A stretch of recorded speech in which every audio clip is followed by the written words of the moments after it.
କବିବର ରାଧାନାଥ ଲେଖିଛନ୍ତି, କେହି ରହି ନାହିଁ ରହିବେ ନାଇଁଟି ଭବ ରଙ୍ଗ ଭୂମି ତଳେ, ସର୍ବେ ନିଜ ନିଜ ଅଭିନୟ ସାରି ବାହୁଡ଼ିବେ କାଳ ବଳେ।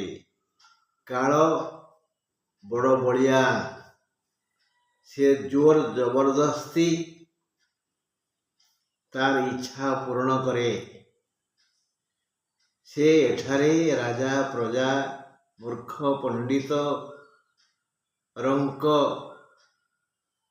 ନରେଶ ସବଳ ଦୁର୍ବଳ କିଛି ବିଚାର କରେନି। ତାର ଚିନ୍ତାଧାରା ଭାବନା ସ୍ୱତନ୍ତ୍ର।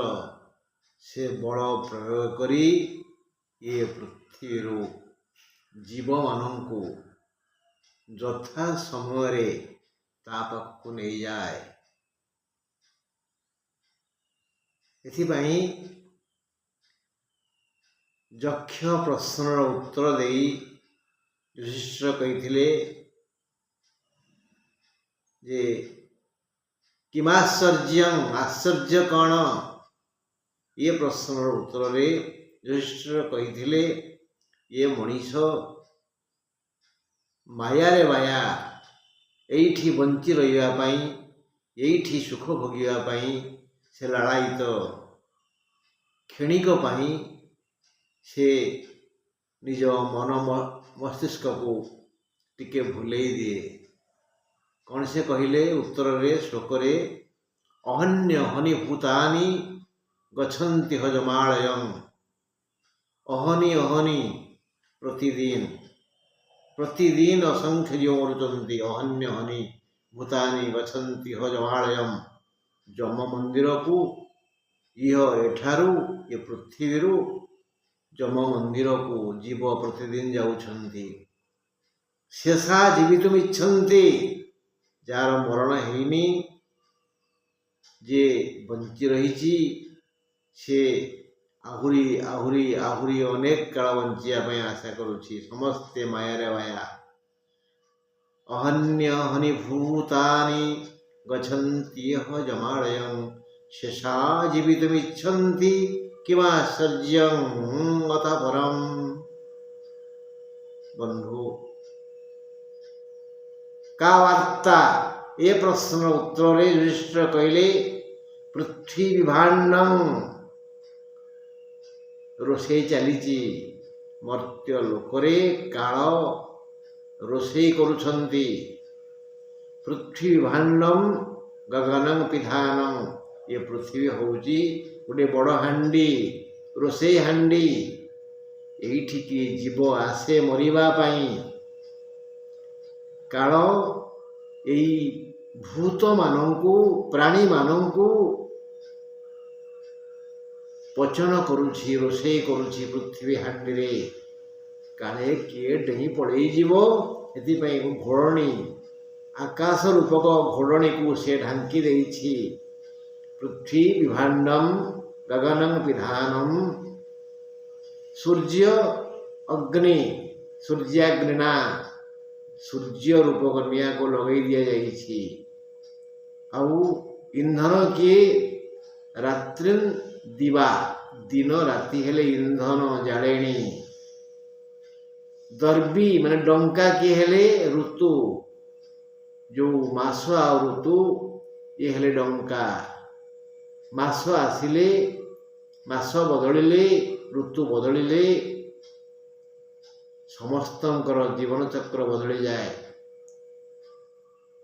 ତେଣୁ ମାସ ଋତୁ ରୂପକ ଡଙ୍କାରେ ଘାଣ୍ଟି ଚକଟି ସେ ଖାଦ୍ୟକୁ ପରଖି କାଳ ଜୀବ ପଚନ କରୁଛି।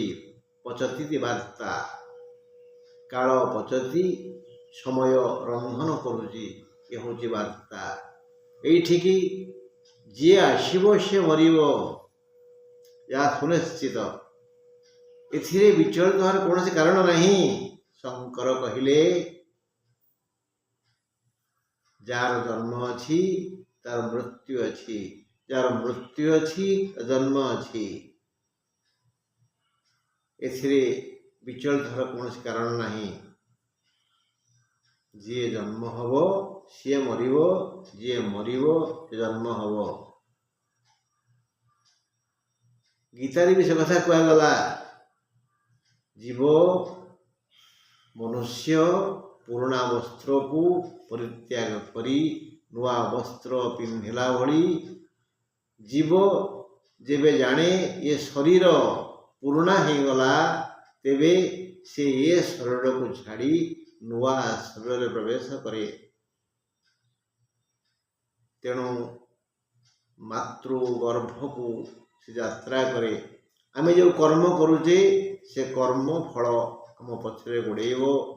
आमे ये देह त्याग कला परे पिंपुड़ी हवा कि कुंभीर हवा कि हाथी हवा बा मनीष पुणी हवा से कथा आम कर्म फल कह। बंधु गोटे भविष्यवाणी शुणु जे आसंता वर्ष भल फसल हब। बढ़ी झड़ी मरुड़ी चाषींकर मेरुदंड को दोहले पारिबने आसंता वर्ष पाई। कहीं ना ज्ञानी माने कहिछंती कुंभ मासरे रोहिणी नक्षत्र जदि सप्तमी बा अष्टमी तिथि पड़े तेबे भल वर्षा हुए, भल चाष हुए, भल अमल हुए। जदि नवमी रे पड़े ताहले बढ़ी हुए, बन्या हुए।